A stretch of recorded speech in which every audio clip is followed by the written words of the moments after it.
Hi everyone, Nothony Waitano here, the internet's busiest music nerd, and it's time for a review of this new Drake album, Certified Lover Boy.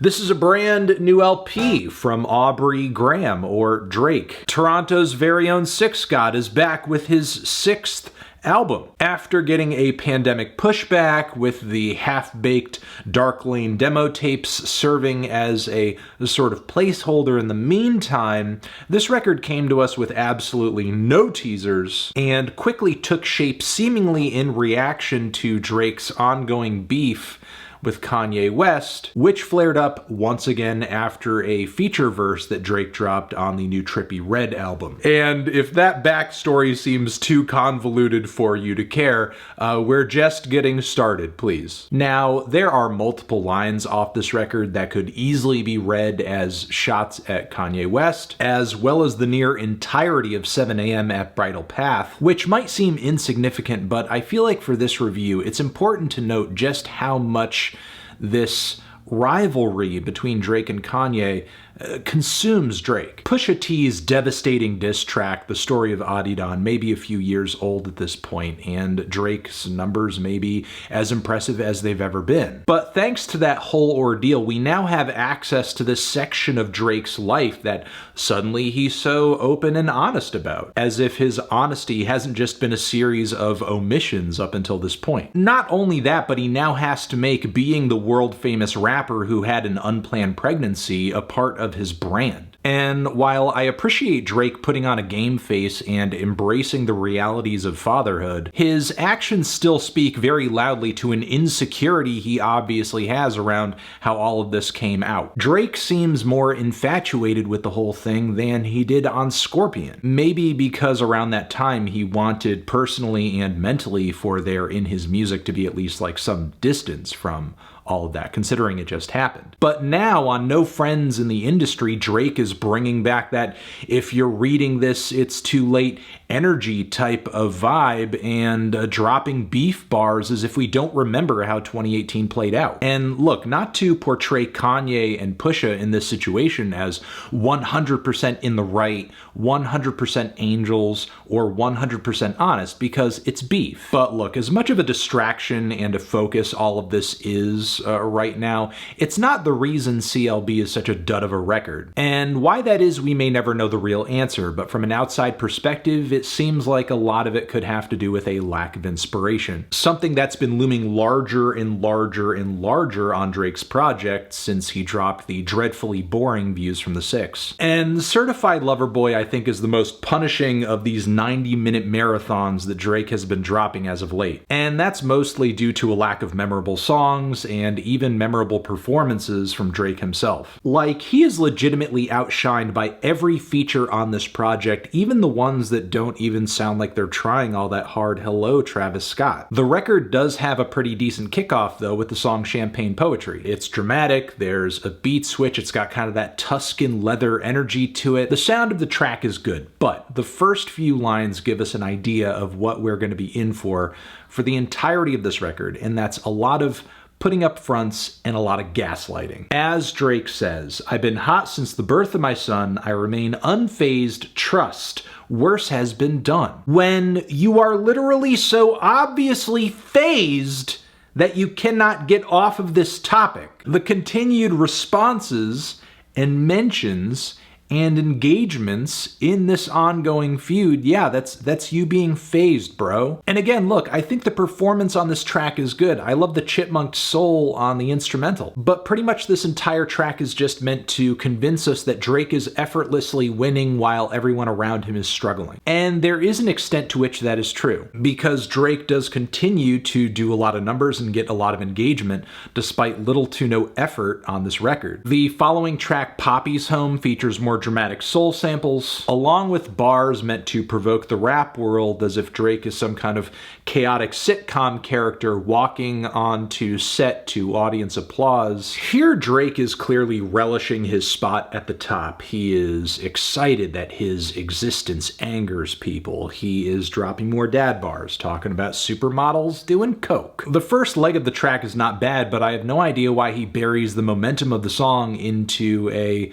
weird weird little Nicki Minaj appearance that's not a verse, and then from there kind of plays it out with a long-winded Montel Jordan section. The whole thing feels like 2/3 of a song, really. I don't know why Drake couldn't like finish it off as strong as he started.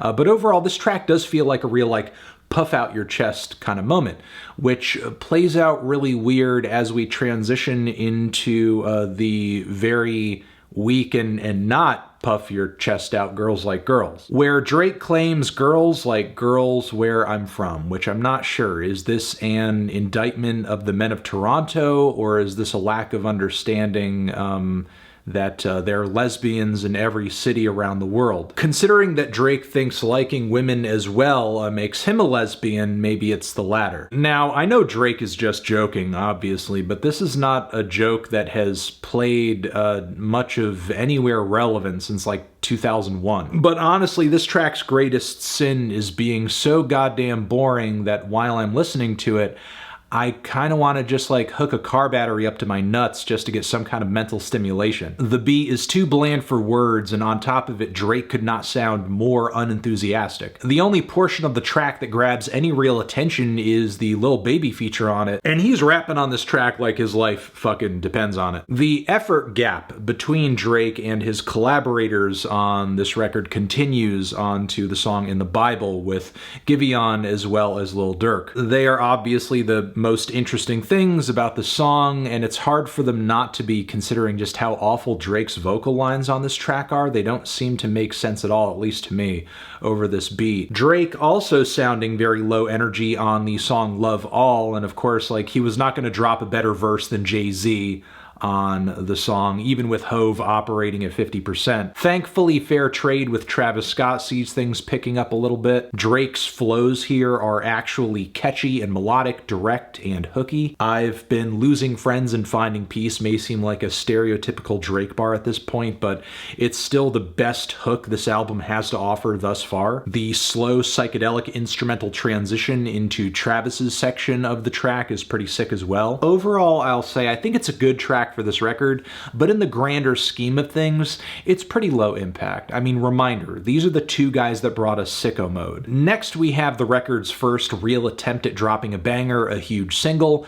Way Too Sexy, which, is one of the most embarrassing things Drake has ever released, in my opinion. There is an awful Right Said Fred sample of Too Sexy, which goes right into an interpolation with Future on the chorus. The idea itself for the track is horrendous, and somehow Drake makes it even worse with a very underwritten verse. Anyway, if Chance the Rapper can't live down Hot Shower, I see no reason why Drake should get to like revel in this. Especially when Future becomes pretty much the draw for the track, and Young Thug is seen exiting through the back of the song quietly like he didn't even want you to know he was there. Then on the song TSU, things turn a little bit weird. Yeah, it may have another drab beat, tedious flow. Whole song is about a stripper kind of trying to get her life together, which I guess is fine, but then the narrative kind of shifts into Drake supporting her financially for sexual favors. She kind of has a business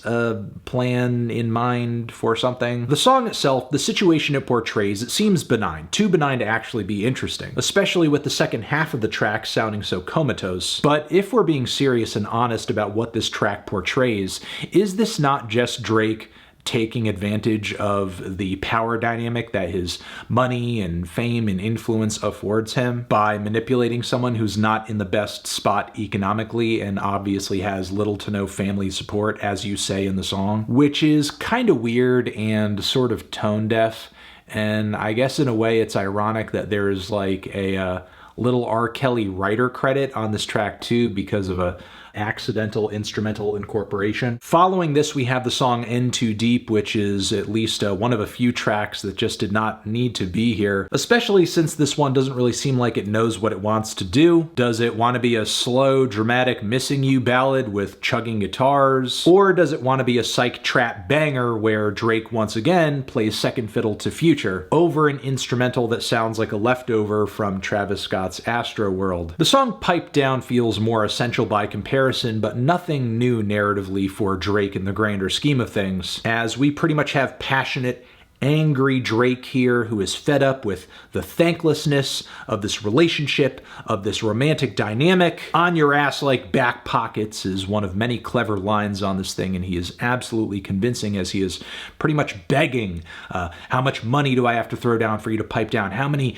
bars do I have to write? How many pens do I have to go through? Still though, this just kind of feels like a track that Drake could have easily dropped 5 years ago, and it would have sounded exactly in line with everything he was doing then. So even if this track is decent, it does feel indicative of Drake being sort of in a state of arrested development. He can't seem to progress past this stage narratively. Same with No Friends in the Industry, which I think is a banger if I'm not really paying attention to the content, because Drake continues to sling this no friends, lone wolf angle, despite the fact that there are some serious mental disconnects that come with it at this point. Like, when it comes to the beef stuff on the track, Drake is a paper tiger, clearly. Why he's even continuing to talk like this, I don't know. And right now, who are you not friends with? This is a star-studded track list, and you've repeatedly collaborated with Future once again, who you did an entire record with. Like, clearly you are close to some of the biggest names in the industry to some degree. You even had to bury the hatchet with Kid Cudi to get him on the record. So honestly, even if this track is kind of fun to listen to, I just don't want to buy into the facade anymore. I don't care. And to the degree that what Drake is saying here is true,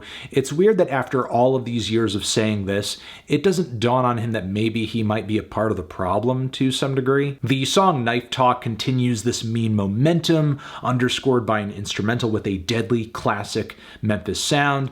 Project Pat is even on the track, amazingly. He does a great job on the front end, and 21 Savage is in the mix too. So yes, it does have that classic Memphis spooky sound to it, but with more ornate and, I guess, cinematic instrumentation laced into the beat. It's another track that I think is good for this record, but in the grander scheme of things, I guess is just okay. In 2021, I guess I'm just not really excited to hear Drake cosplay as a gangster.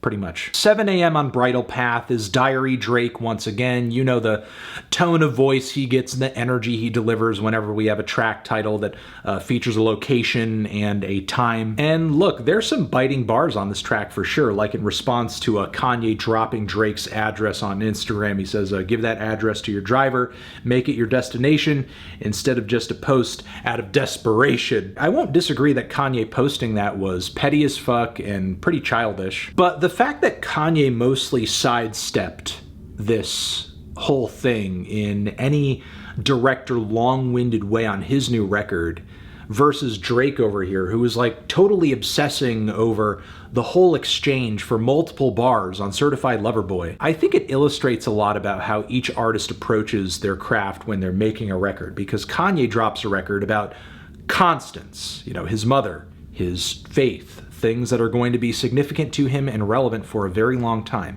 Meanwhile, Drake exists purely in the now. He is for the instant drama and for whatever is happening in the moment, and fuck whether or not it's actually relevant to anybody in like 6 years. Erase My Mind is kind of like a really Heavenly Weekend ripoff with a lot of harp laced into the instrumental, and I know Drake's early stuff inspired Abel's work for sure, but I feel like I'd rather listen to Abel do this sound at this point, especially if it's not going to be done well. With the song Fountains, Drake continues to push these chilly Canadian versions of dancehall and Afrobeat on us. And yeah, it's probably the most soulless and uninspired and boring song he's dropped in this vein ever. Get Along Better with Ty Dolla $ign is a pretty decent classic R&B and rap blend. There are some excellent vocal lines on the track, really heavy instrumental, but not a lot of variation. I feel like I'm just kind of experiencing the same portion of the song over and over and over.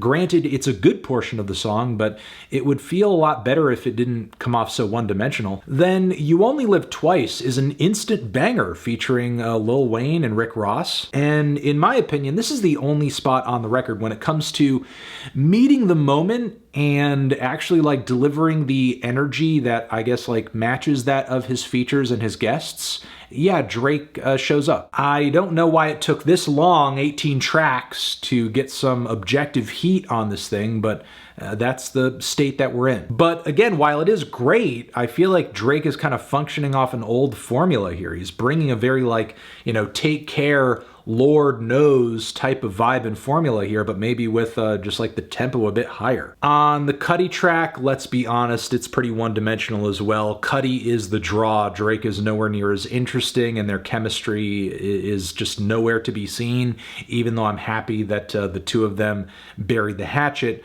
It's not like they're making magic here. And then for whatever reason, the still and spacey R&B of Fucking Fans sounds exactly like a song off of The Weeknd's House of Balloons, but like a totally shit one. And it's also kind of hilarious that Drake uses this track with the Weeknd sound on it to make a commentary on toxic masculinity a little bit. It's like half the time Drake doesn't know whether or not he wants to rip off himself or rip off some other artist on this project. He's just kind of switching back and forth between that over and over. And then with the finishing track, we pretty much close up shop with Diary Drake once again. Gonna be honest and say at this point on the record, you've given me zero reason to care about anything that you're saying, anything that you're trying to pitch me in terms of like, this is what's happening in my life, this is what is going through my mind. I don't care. I don't care. You are only as interesting as the music and the songs that are accompanying your narrative. Once again, I'll sum this up by saying this is just a very uninspired record from Drake. Not a whole lot going on here creatively. A few decent tracks here and there, but nothing coming together into a great project here. And yeah. Feeling a light 3 on this one. Transition, have you given this record a listen? Did you love it? Did you hate it? What would you rate it? You're the best, you're the best. What should I review next? Hit the like if you like. Please subscribe and please don't cry. Hit the bell as well. Over here next to my head, it's another video that you can check out. Hit that up or the link to subscribe to the channel.